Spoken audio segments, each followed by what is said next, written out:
Very recently, may nabasa ho akong tula ng pamagat do it anyway. Ayun, ang ganda ho, ano? It's a beautiful poem about pag may gagawin ka, gawin mo pa rin kahit na. And the poem goes like this. People are often unreasonable, illogical, and self-centered. Forgive them anyway. Whoa! Ang mga tao daw, masakit kasama, malabo kausap, ang gulo ng buhay. Patawarin mo pa rin, kahit mahirap. The poem went on and it says, if you are kind, people may accuse you of being selfish and having ulterior motives. Be kind anyway. If you are successful, you will win some false friends and some true enemies. Succeed anyway. Ang ganda ho, ano? Pag nagtatagumpay ka, umaangat ka, minsan may nambabato sa'yo. Yung kala mo kaibigan mo, hindi pala totoong kaibigan. Yung kala mo kaaway mo, tapat pala magmahal sa'yo. Succeed anyway. And the poem went on and he says, if you are honest and frank, people may cheat you. Kung tapat ka, honest ka, pwede kang dayain, pwede kang i-scam, pwede kang lokohin. Be honest and frank anyway. What you spend years of building, someone could destroy overnight. Build anyway. If you find serenity and happiness, there may be jealousy. Be happy anyway. Minsan, kapag masayang-masaya ka, mayroong mambabato sa'yo, may magbabash sa'yo, may magka-cancel sa'yo. Maging masaya ka pa rin, kahit anong sabihin nila. The good you do today, people will often forget tomorrow. Yung mga ginawa mong kabutihan sa mga tao ngayon, bukas malilimutan nila. Do good anyway. Give the world the best you have, and it may never be enough. Give the world the best you've got anyway. You see, in the final analysis, it is between you and God. It was never between you and them anyway. Do it anyway. It's amazing, ano? That poem reminds us, actually, about God's invitation for us to live for an audience of one. Yung buhay mo, yung lahat ng ginagawa mong kabutihan, lahat ng paglilingkod na ginagawa mo sa kapwa, lahat ng maganda na ginagawa mo sa mundong ito, the beautiful, the good, and the just, and the true that you are doing for others and for this world, gawin mo para kay Lord. Hindi para sa mga tao. We are not here to please or to perform or to impress others, but instead, we are here to give our lives to honor God, to glorify God, na ang Diyos ang siyang matuwa at maparangalan. And that brings us to our series, our ongoing series, on the book of 1 Corinthians. Very amazing, ano? So, the Apostle Paul invites us to understand na mayroong dalawang panuntunan sa buhay.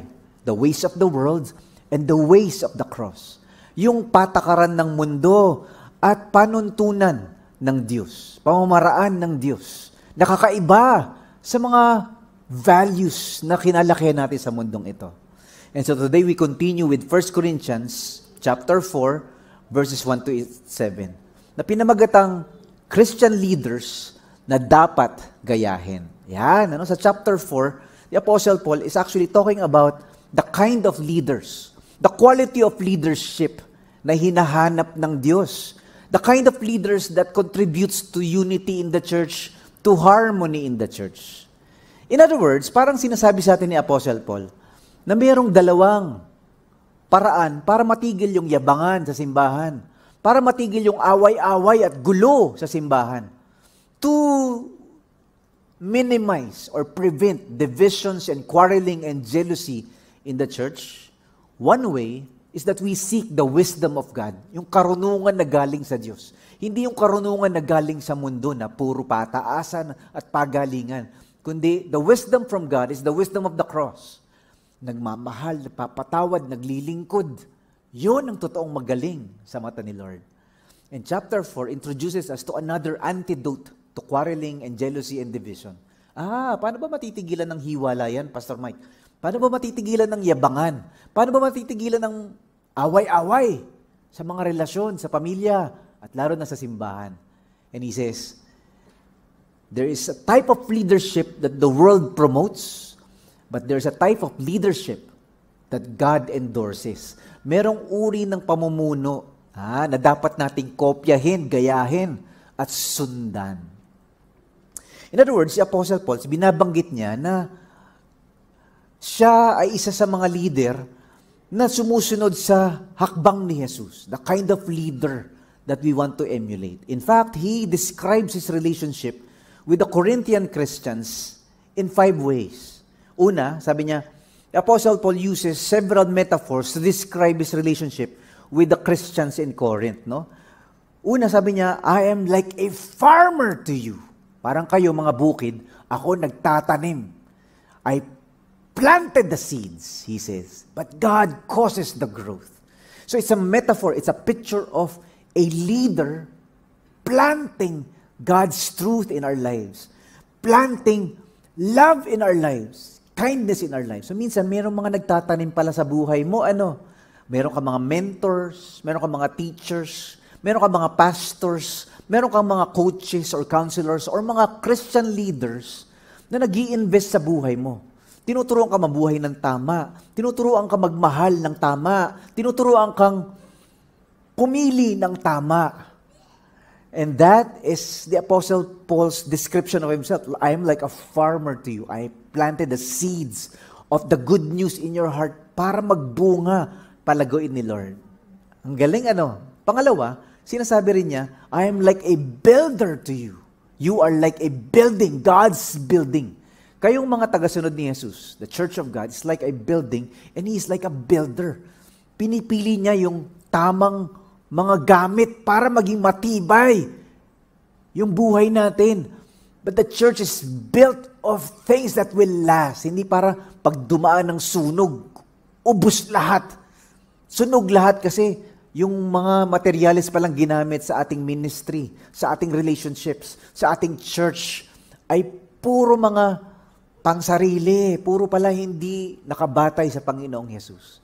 And then he says, I am not just a farmer, a builder. In chapter 4, he says, I am a servant. Ang galing If the world defines leadership as someone always on top, the Bible defines leadership as someone who is always below, serving. Ang galing The way to go up is by going down and being a servant of all. Apostle Paul went on and he says, I'm not just a servant, I'm also a manager, a steward. May binibigay sa atin ng Lord na blessing. May pinagkakatiwala sa atin ng Panginoon. Alagaan natin, ayusin natin ang trabaho. Yan, a manager. And finally, the Apostle Paul says, I'm also a father to you. A spiritual father. Yun, ang role na ng isang Christian leader, parang tatay. Inaalagaan ka, ginagabayan ka, at higit sa lahat, pinapalo ka. Napalo ka na ba? A mentor, an advisor, rebukes you, corrects you. That's the role of a leader. And so that is why, sa 1 Corinthians chapter 4, verses 14 to 16, ina-explain ni Apostle Paul how he is a father to them, and he invites them, kopyahin nyo ako, gayahin nyo ako. He says, I am not writing these things to shame you, but to warn you as my beloved children. Ayan na. For I became your father in Christ Jesus when I preached the good news to you. Ako ang naging spiritual niyong tatay. And so I urge you to imitate me. Sinasabi ko to sa inyo, hindi para mapahiya kayo, kundi para turuan, kasi mahal ko kayong mga anak ko. Naging tatay niyo ako nung naging united kayo kay Christ Jesus. Kasi ako ang nag-share sa inyo ng mabuting balita. Kaya, pakiusap, gayahin niyo ang example ko. So the Apostle Paul is telling the Corinthian believers na nag-aaway-away, nagyayabangan, hey, mga anak, ako ang inyong spiritual father and I can correct you and rebuke you. And most of all, I want you to follow my example. Imitate me. Copy me. So parang sinasabi niya sa atin, binibigyan tayo ng hint, mayroong mga leaders sa buhay natin. May mga leaders sa church. May mga Christian leaders who love Jesus na kailangan din nating kopyahin. Kailangan nating i-imitate. Gayahin yung kanilang buhay. Gayahin yung kanilang example. Mayroong mga ganoon sa buhay natin, that we need to follow. So remember this. The world exalts successful leaders who are always on the top. Yun ang hinahangaan, pinapalapakan ng mundo, always on the top, applauded by many, and self-reliant. Ang galing! Pero iba dapat ang Christian leaders. Kakaiba dapat tayo. We do not follow the ways of the world. They work as God's servants. They faithfully preach God's message. And they seek only God's approval. And they humbly rely on God's empowering. And so today we'll be talking about 4 beautiful encouragements. Paano nga ba pumili ng Christian leaders that we ought to follow? And here's the first. Christian leaders are worth copying when they, number 1, they devote themselves to serving God. Yun daw dapat natin kopyahin. Yung mga leader na hindi bossing, kundi yung marunong maglingkod. Diligently explain the truth revealed by God. We copy leaders who desire only the praise and approval from God. Hindi palakpak ng tao ang habol nila. We follow and copy Christian leaders who declare with humility that everything they have is given by God. Yan, yung mababa ang loob na hindi, ako may gawa nito, ako may kakayanan nito. Hindi. They declare in humility that God is the source of all things that was given to me. That's amazing, So let's begin by trying to understand each of the 4 principles na tinuturo sa atin ng chapter 4. And here's the first. Christian leaders are worth copying when they devote themselves in serving God. Yung masigasig na naglilingkod kay Lord. In other words, kinokontra na naman ni Apostle Paul sa mundo yung leader na hinahangaan, yung leader na nilalike, yung leader na tina-thumbs up, yung leader na pinapalakpakan natin, ay yung lagi dapat nasa taas. Pinakamatalino, pinakamagaling, pinakamataas ang score, pinakamataas ang grade, pinakamataas ang bank account, pinakamaganda ang performance. But the Apostle Paul is saying, there's a different way of leadership that the Bible speaks of. And it's the way of serving. Yung totoong magaling na leader sa paningin ng Diyos na dapat nating kopyahin at gayahin. Ito yung leader na naglilingkod, naguhugas ng paa, nagpapatawad ng marurumi, kinakausap yung mga taong inaapi at minamaliit. The servant of all. Yung gustong umangat, dapat magpakababa para umangat. And that's the way of Jesus Christ. That's the way of the cross. You cannot have the crown without the cross. You cannot have glory if there is no pain and sacrifice. You cannot be the leader on top if you are not servant of all. Amazing. So that's why, sabi ni Apostle Paul sa verse 1, this is the way any person is to regard us. Ito dapat tingin nyo sa amin bilang mga leaders as servants of Christ. Ituring nyo kaming mga servants ni Christ, sabi ni Apostle Paul. So he says, ito palang servant leadership na ito ang tunay na titigil sa mga awayan at division at quarreling at jealousy sa church. Kapag natutunan nating lahat maging servant leaders, pag natutunan nating lahat isipin yung kapakanan ng iba at hindi lang yung sariling gusto natin, pagka naisip natin na the thoughts and the insights and the opinions of others matters equally with our beliefs and perspectives. Ibig sabihin, hindi lang ikaw lagi ang tama. Kailangan nakikinig ka sa iba. That's servanthood. Dapat hindi lang yung sarili mong kapakanan ang iniisip mo, not just your welfare and your needs and your wants. Iniisip mo rin yung kapakanan ng asawa mo, kapakanan ng anak mo, kapakanan ng kapatid mo, kapakanan ng mga magulang mo, kapakanan ng kasama mo sa trabaho, kapakanan ng kasama mo sa church, kapakanan ng kasama mo sa life group. You are thinking of, ano kayang pakiramdam nila pagka nangyari ito? Ano kayang iniisip nila kapag sinabi ko ito? You're thinking of others. That's servanthood. That's compassion, right? That's loving well. Kaya, pag wala daw ng ganong uri ng paglilingkod, if there's no servanthood attitude, maghihiwalay talaga kayo. Pag wala nung ganong servanthood, humble, loving attitude, lilipat ka talaga ng church. Kapag ka wala daw ng ganong uri ng humble, lowly servant spirit, hahanap ka ng ibang life group. Hindi ka tatagal sa samahang ito. Kasi puro sarili ang iniisip ng mga tao. Hello? Grabe ano? So, the Apostle Paul is saying, if you follow Christian leaders, yun dapat sundan. Yung ang tingin nila sa sarili nila, ako ay lingkod ni Jesus. Hindi bossing ang dating. Hindi yung, ako pinakamagaling dito eh. Lahat ng opinion nyo, walang kwenta. Ako lang ang tama. Di wow, ikaw lang pinakamagaling. Hindi nakikinig sa opinion ng iba. In fact, the word used by the Apostle Paul in the word servant is not the typical word na ginagamit niya for doulos, which means servant also. But in fact, he uses the word for huperetes. That's the Greek word for a rower below the ship. So ang image rin itong word na sinabi ni Apostle Paul, consider us as huperetes. Kami ay mga servants. Ito daw yung mga tao na nagsasagwan sa ilalim ng barko. Noong unang panahon, ang pagpapatakbo ng barko ay hindi sa pamamagitan ng engine or motor or fuel or coal. Ships in the ancient times were not run by motor engines or steam or fuel. Ang mga motor nila noon, mga tao nagsasagwan. Ayan, ano? So they were below the deck of the ship. Parang yung barko noon mayroong basement. Sa basement, may mga butas, tapos meron dong sinulusot na mga sagwan. Ano ba sa English ng sagwan? Row.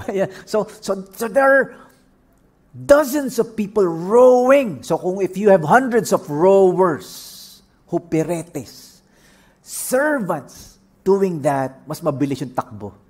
Kung 3 lang kayo nagsasagwan, siguro mga 1 year, nasa Cebu na kayo. Parang tagal, ano? Parang, ganun sila noon. So there are 2 things about this huperetes, these servants. Sabi ni Apostle Paul, consider us as huperetes. Number 1, itong mga nagsasagwan na to, they don't know where the ship is going. Wala silang idea. Nasa na ba tayo, pare? Nasa Davao na ba tayo? Nasa Zamboanga na ba? Hindi ko alam, pare. Pero they trust that the captain knows. The captain sees and the captain points the direction. Sila, hindi nila alam, sagwan lang sila ng sagwan. That's the role of a servant. We don't know, but we trust that the master knows where we are going. Kung anong pinapagawa, gagawin lang. Servant. Yung pangalawa, itong mga huperetes na to, itong mga servants na nagsasagwan sa ilalim ng barko, they need to do it in unity and harmony. Kailangan sabay-sabay. Pag merong isang mas mabilis sumagwan, merong isang naman ang bagal sumagwan. Paikot-ikot lang kayo. Merong nagyoyosi pa, hindi sumasagwan. Yung iba naman, pabaligtad yung sagwan. Ayun, after 3 days, nandun pa rin kayo, paikot-ikot lang kayo doon. And so that's the key to the servants below the ship. Number 1, they trust the captain's direction. Number 2, they have to do it in harmony and unity. So the Apostle Paul uses that word. Sabi niya, leaders are huperetes, servants of Christ. They promote unity and harmony and they serve, hindi feeling bossing. Hindi feeling sila lang lagi ang tama at sila lang ang pinakamagaling. And that is why this is the antidote to disunity and division and quarreling in the church. Kapag meron tayong huperetes attitude na, Lord, hindi ko po alam paano patakbuhin itong ministry na to pero sa iyo ko nakatingin. I follow your directions, Lord. Ang ganda, ano? And then, we realize that we cannot do it on our own. We collaborate with other believers. We collaborate with other churches. We collaborate with other pastors. Nagtutulungan, hindi nagbabangayan. Nagdadamayan, hindi nagbabasyan sa isa't isa. And that is the picture that the Apostle Paul is giving us. Yun yung mga hanapin yung leader. Yun yung may thumbs up ni Lord. Huperetes, leaders, servants of Christ. Ito naman yung pangalawang sinasabi ni Apostle Paul. Not just servants, but managers. He says, Christian leaders are worth copying when they diligently explain the truth revealed by God. Yung inaalagaan, mahusay, ng pagdadala ng mensahe ng Lord. Sabi niya, matapat sa pagpapaliwanag ng message ni Lord. The word he used here is no longer servants, but stewards. May binigay sa'yo si Lord, i-manage mo ng tama. Gamitin mo ng tama. So in verses 1 and 2, he says, so, look at Apollos and me. Kami, mga Christian leaders. Look at us as mere servants of Christ who have been put in charge. Steward. Put in charge of explaining God's mysteries. Now, a person who is put in charge as a manager must be faithful. There you go.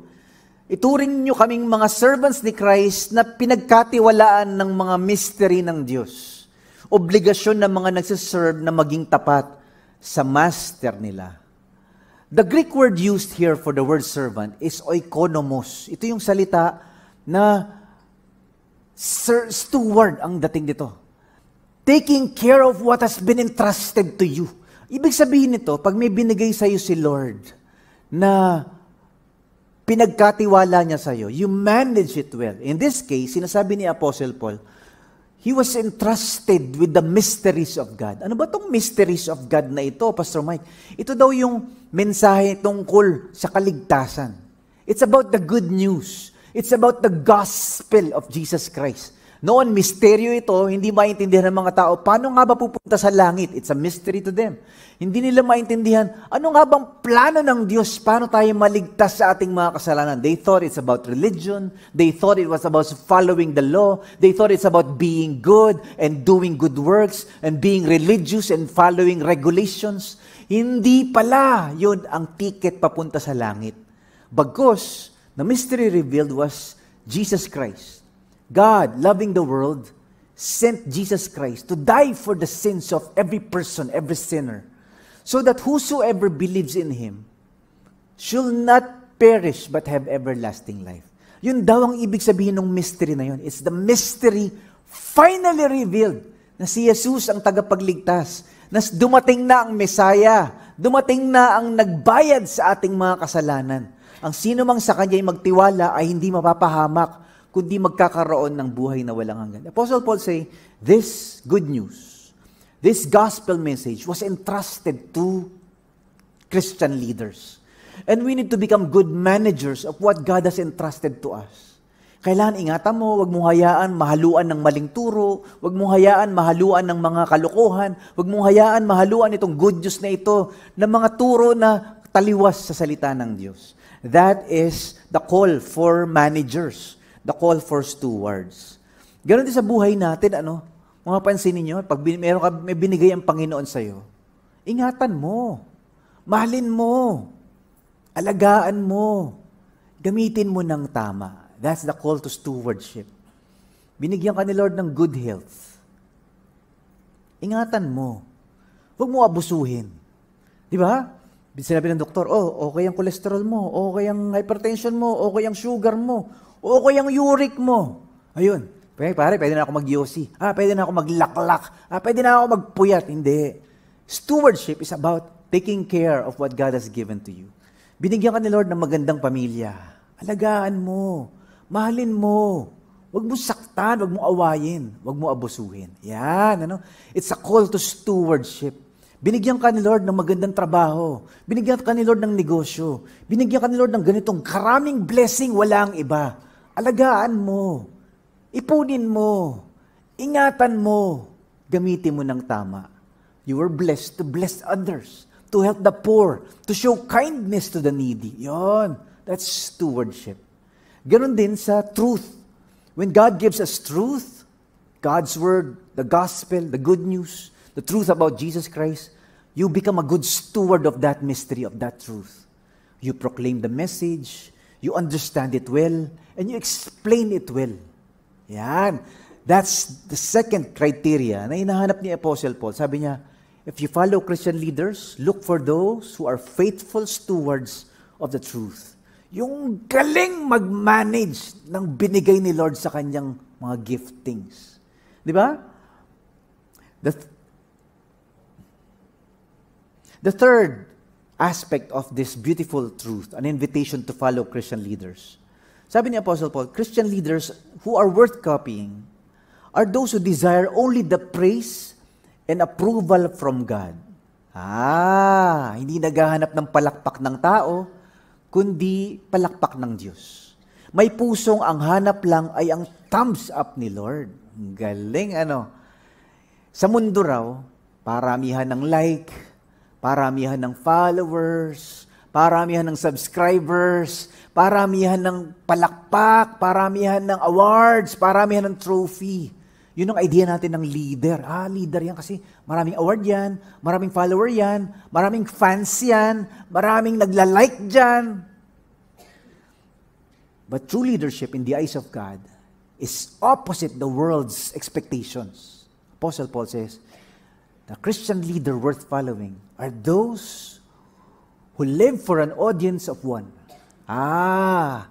Yung palakpak lang ni Lord ang hinahanap, hindi yung approval ng tao. Kaya kahit binabash ka ng tao, kahit na pinagtatawanan ka, kahit ang liit-liit ang tingin nila sa'yo, okay lang kasi mahal ako ni Lord. Mahalaga ako kay Lord. Yun lang ang mahalaga sa buhay. It's the opinion of God that matters. How He sees me. It's not how people approve me or how people like me or how popular I am or not. That's why the Apostle Paul says in verses 3 to 5, as for me, para sa akin, sabi niya, as for me, it matters very little how I might be evaluated by you or by any human authority. I don't even trust my own judgment on this point. Kahit nga ako, I don't trust my own judgment about myself. My conscience is clear, but that doesn't prove I'm right. It is the Lord Himself who will examine me and decide. The Lord is my judge. Galing. Sabi niya, pero hindi importante sa akin kung i-judge niyo ako o ng kahit na anong korte sa standard ng tao na sinusunod. Ako nga, di ko ginadjudge ang sarili ko. Malinis ang konsensya ko. Pero hindi ibig sabihin wala akong kasalanan. Ang Panginoon ang magja-judge sa akin. Amazing. That means, sinasabi ni Apostle Paul, the opinion of others are okay, but they are not the most important views that you need. Yung judgment ng mga tao, yung kanilang approval, or if they are impressed or not about your ministry or about your life, they are not the most important and the final say about your personal journey. Si Lord pa rin talaga ang magja-judge. If you are approved, if you are accepted, if you are loved, if you are valued, it depends on what God says. Sabi ni Lord, you are valued, you are accepted, you are complete in Christ. It doesn't matter what people say. So we don't live to impress others. Hindi mo kailangan kunin ang approval ng lahat ng mga tao. Hirap na buhay yun kapag you want to please everyone. Nako, lagi kang madidepressed. Even the Apostle Paul sabi niya, ako nga I don't listen to my own scorecard. I don't listen to my own judgment about myself. Kasi kung ako mag-i-score sa sarili ko, napakababa, depressed ka ngayon. Wala talaga akong kwenta. Hindi talaga ako magaling. Ang hina ako talaga. Or masyadong mataas yung scorecard mo. Ang galing ko talaga. Ang galing ko. Believe ka na ba sa akin? Ha? Or madali ka ma-depress pag people do not like what you did or what you said or how you sang or how you performed or what your grades are. Hindi ka pala magaling. Boo! Depressed ka ngayon. Kasi konti lang nag-like. Apostle Paul says, there's a better way to live our lives. There's a better way to choose our leaders. If God's approval says yes, and that's the greatest and the most important opinion of all. Then he went on, he says, so, don't make judgments about anyone ahead of time before the Lord returns. Kasi meron daw panahon ng tamang judgment. Not now, not yet. For He will bring our darkest secrets to light and will reveal our private motives. There's a time for that, pero ngayon huwag ka muna mag-judge. Then God will give to each one whatever praise is due. Kaya huwag niyong husgahan ang kahit sino kung hindi pa ito ang tamang panahon. Hintayin niyo ang pagdating ng Panginoon. I-expose niya sa liwanag ang lahat ng mga tinatago sa dilim. At ipapakita niya ang mga planong nasa puso ng tao. Tapos, ibibigay ng Diyos sa bawat isa ang papuring deserve nila. This is amazing. Apostle Paul is trying to tell us that God will one day have a judgment seat for all believers. Meron daw rewarding system na mangyayari. Merong judgment system on how we live our lives, on how we serve God, and how we help the ministry. Meron. Anong ginawa mo sa lahat ng binigay ko sa iyong blessing? Anong ginawa mo sa lahat ng mga taong pinaubaya ko sa iyong alagaan? Anong ginawa mo sa ministry na in-entrust ko sa iyo? There was a time for that. For the meantime, we don't judge people because it's not finished. Kasi si Apostle Paul is going through some rejection from the people in Corinth. Parang binabash nila sila, hindi yan magaling na pastor, dito ako kay Apollos. Hindi yan magaling na preacher, dito ako kay Pastor Peter. Hindi yan magaling na leader, dito ako kay... Ayaw nila kay Apostle Paul. So si Apostle Paul is trying to tell them, I don't care about what you think. I only care about what God thinks. Boom! Hello? I don't care whether I'm popular or not. All I care is, okay ba ako kay Lord? Sabi niya kasi, hindi pa kasi tapos eh. Nakapanood na kayo ng boxing? Ang boxing usually ends at round 12. Round 2 pa lang sinasabihan na ng mga crowd, talo na! Talo na! Teka pare, round 2 pa lang eh. Talo na nga eh! Round 2 pa lang! Antay mo yung round 12. May judges na magsasabi kung sino panalo. Hindi kayo. Hindi yan para palakasan ng boo. Hindi yan palakasan ng palakpak. There's a judge at the end of round 12. Hindi round 2 pa lang nagdi-declare ka na, nagja-judge ka na. May kapatid sa Panginoon, nangaliwa, nakabuntis, hindi niya asawa. Hindi ka mahal ni Lord. Impyerno ka. Round 2 pa lang eh. Wala pa round 12. Si Lord pagja-judge, hindi ikaw. May nakita kang kapatid, lasing, baon sa utang, lulong sa sugal. Galit si Lord sa'yo, walang kwenta ka talaga. Christian ka ba? Hindi ka, impyerno. Round 2 pa lang eh. Sabi ni Apostle Paul, antayin niyo yung final judgment. Huwag mo muna i-judge. Hello? So we all go through tough times. We all make mistakes. No Christian leader is perfect.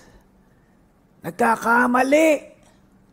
Apostle Paul says, I don't care about your judgments. Yes, I make mistakes. Ako nga, I don't trust my own judgment about myself. The only judgment I wait is the judgment of God. Pasado ba ako kay Lord? Round 12. Sabi niya, there will be a judgment day. For the meantime, not yet.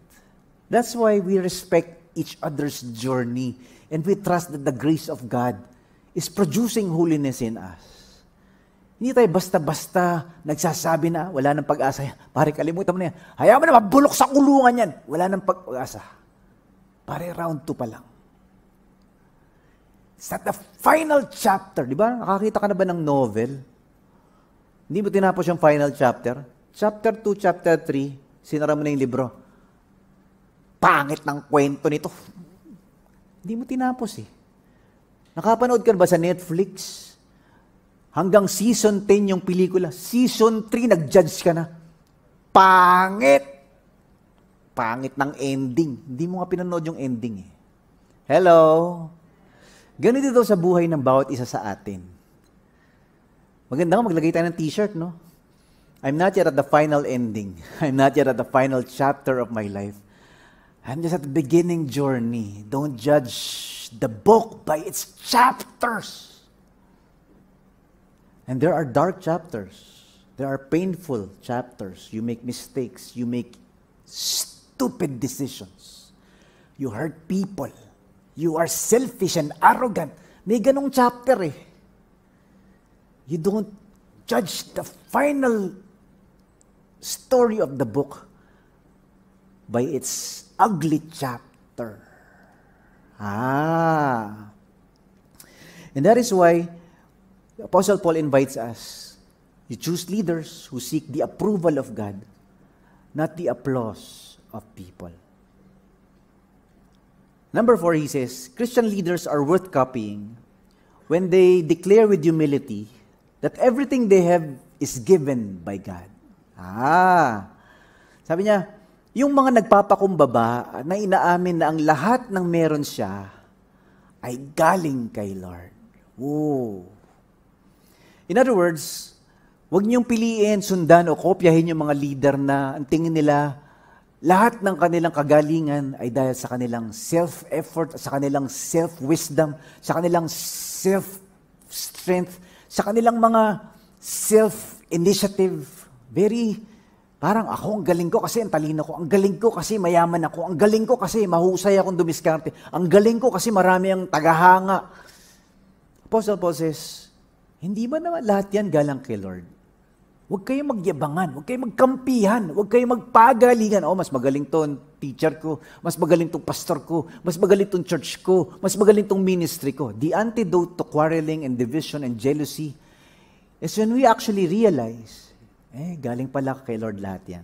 Apostle Paul says, in verse 6 to 7, now these things, brothers and sisters, I have figuratively applied to myself and Apollos on your account, so that in us you may learn not to exceed what is written, so that no one of you will become arrogant in behalf of one against the other, para walang magyabang. For who considers you as superior? What do you have that you did not receive? And if you did receive it, why do you boast as if you had not received it? Ba't ang yabang-yabang nyo? Tinanggap nyo lang naman yan sa Diyos Mga kapatid, para sa inyo, ina-apply ko ang mga bagay na to sa akin at kay Apollos. Kami ang mga example para maintindihan nyo ang kasabihang sumunod kayo sa rules. Huwag nyong sabihin mas magaling ang isa kaysa dun sa isa. Sino bang nagsasabing mas mahusay kayo kaysa sa iba? Di ba lahat naman bigay ng Diyos sa inyo? Bakit kayo magyayabang ngayon? As if hindi binigay sa inyo ang anumang meron kayo. Apostle Paul essentially is inviting us to understand humility is the path to true greatness. Yung nagpapakumbaba, yun ang inaangat ng Diyos. Yung nagyayabang, yun ang binababa ng Diyos. God opposes the proud, but He gives grace to the humble. Kaya pag medyo nagyayabang ka na, galing ko talaga.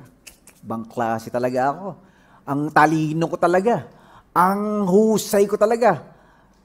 That's the path to downfall. Unti-unti, mapapansin mo, ibabaksak ka ng Diyos. But when we humble ourselves, Lord, sa totoo lang, sa'yo namang galing lahat ito. Sa totoo lang, Lord, kung wala ka sa buhay ko, wala ako ng ganitong karunungan, wala ako ng ganitong galing, wala ako ng ganitong talento or talino. Lord, salamat po. So when we do that, we also look at people and we also look the work of God. And we also respect their journey as they wrestle in trusting God. Naalala niyo ba yung kwento ni King David at King Saul? Nung si King Saul is patapos na sa kanyang term as King of Israel, papalitan na siya ni Lord. Merong napili ang Diyos na successor, King David. Pero si King Saul, medyo kapit-tuko sa trono. Ayaw niyang ibigay. That's what happens, no? You begin with the blessing of God and now you lift yourself na, ako lang talaga dapat ang may corona. So, imbes na ibigay niya yung corona bilang hari kay David as the next king, ayaw niya ibigay. Parang nilagay niya ng mighty band, super glue yung corona sa ulo niya. Wala makakaagaw nito, pugutan niyo nilang ako ng ulo. So, sinisibat niya, instead na corona, he was throwing spears at David. Mantakin mo. Ikaw yung pinili ni Lord. Ikaw yung binless ni Lord, the next king of Israel. Binabas ka nitong haring ito. Sinisibat ka. Pwede namang gawin ni David na i-enforce yung kanyang authority. Hindi mo ba alam? Ako ang hari. Ako ang anointed ni Lord. Ako pinili ng Diyos. Umayos ka. Papupugutan kita ng ulo. Pwede namang gawin ni David yun, di ba? He can assert his calling.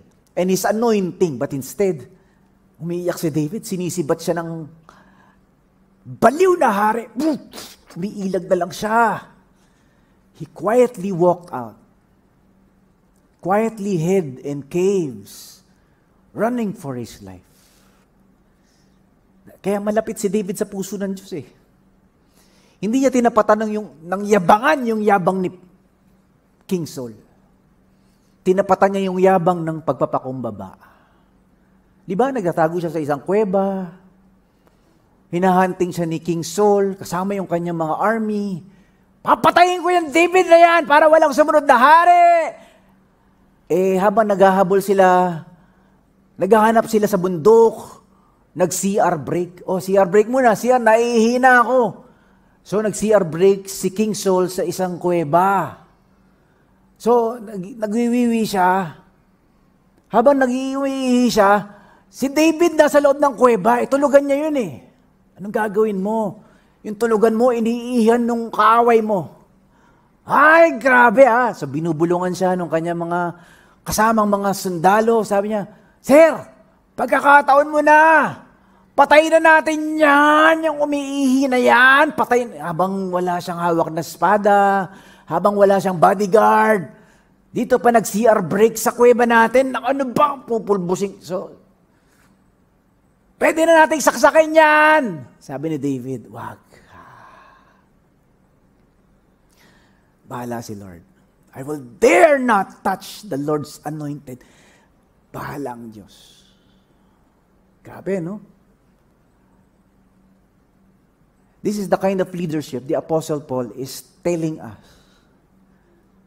Huperetes, servant, humble. Sinasaktan ka, bahala si Lord. Huwag kang gaganti. Pinagtatawanan ka, nilalait ka, nilalaglag ka. Ayaw namin dyan sa leader na yan, walang... Bahala si Lord. Huwag ka makipagbardagulan. You live for an opinion of one. You live for an audience of one. You don't need millions of thumbs up to be leader. You just need one thumbs up. And it's the approval of God. It's the blessing of God. It's the grace and the favor of God. Amen? Amen. Palapakan natin ang Panginoon. Thank you, Lord. Praise God. Tandaan nyo to. The world exalts successful leaders who are always on top. Yun ang hinahanap talaga ng mundo, no? Yung laging nasa tugatog, nasa tuktok, applauded by many, and self-reliant. Bilib na bilib tayo pagka ang galing-galing, ang husay-husay, galing-galing magsalita. Okay naman yun, kaya lang hindi talaga yun ang dahilan bakit ka magaling. Pero kakaiba dapat ang Christian leaders. They work as God's huperetes, servants. They faithfully preach God's message, managers of God's mystery. They seek only God's approval, not the opinions or the judgments of the crowd, but the judgment and the approval of God. And they humbly rely on God's empowering. God, my strength, my wealth, my talent, they all come from you. Christian leaders are worth copying when they devote themselves in serving God, when they are diligent in explaining the truth revealed by God, God's mystery, the gospel. And when they desire only the praise and approval from God. When they declare with humility that everything they have, their strength, their skills, their talents, they all come from God. Praise the Lord. Tayo pong lahat ay tumayo. Tayo manalangin. Let's pray. Panginoon, salamat po sa araw na ito, sa iyong mensahe para sa bawat isa sa amin. That whatever it is we're going through, your word became a sword, a scalpel to do spiritual surgery in our hearts today. Lord, patawad po, nakatingin kami sa mga leader na magagaling, mauuhusay, pero malayo naman pala ang puso sa iyo.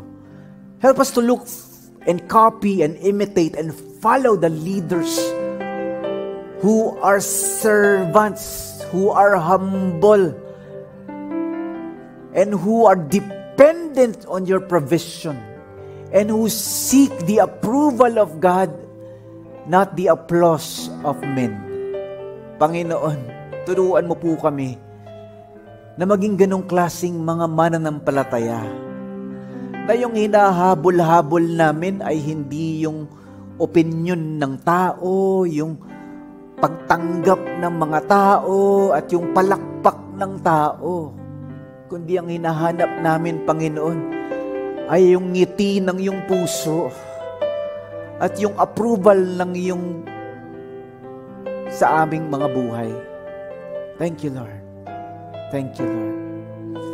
Help us, Lord, to forgive those who hurt us. Help us to love those who persecute us. Help us to bless those who curse us.